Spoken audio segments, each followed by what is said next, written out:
la reine qui a sacrifié son enfant unique pour la survie de son peuple. Ablapoku est une reine africaine qui, vers 1770, mena le peuple baoulé de l'actuel Ghana vers l'actuelle Côte d'Ivoire. La légende raconte qu'elle aurait sacrifié son fils unique pour traverser une rivière. Née au début du XVIIIe siècle, Ablapoku est la nièce du roi Osei Tutu, fondateur de la Confédération Ashanti du Ghana. À la mort de ce dernier, son neveu lui succède sur le trône. Aussi, au décès du neveu de Osei Tutu, le fils de sa sœur, une guerre de succession éclate entre Itsa, un vieil oncle issu de la famille régnante, et Dakon, le second frère d'Ablapoku. Une lutte fratricide s'engage dans la capitale du royaume, Kumasi. Au cours de celle-ci, Dakon est tué. Dès lors, Ablapoku sait le terrible sort qui l'attend si elle reste. Protégée par une tribu de fiers guerriers, mais également de nobles à sang royal, les Lefa à fouet s'érigèrent en dernier rempart de la famille royale.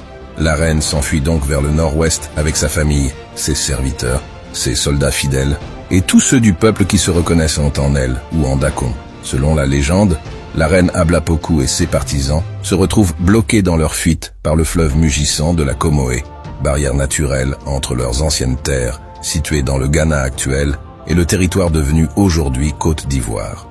La reine Ablapoku se tourne vers son devin. « Dis-nous ce que demande le génie de ce fleuve pour nous laisser passer. » Et le vieil homme lui répond « Reine, le fleuve est irrité, et il ne s'apaisera que lorsque nous lui aurons donné en offrande ce que nous avons de plus cher. » Pour assurer la sécurité de son peuple, Ablapoku aurait sacrifié son propre fils à la rivière.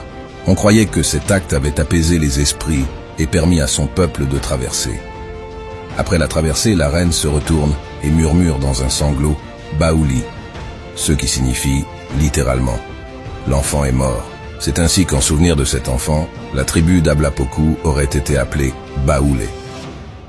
Ablapoku est surtout rappelée pour son sacrifice et la fondation du royaume baoulé.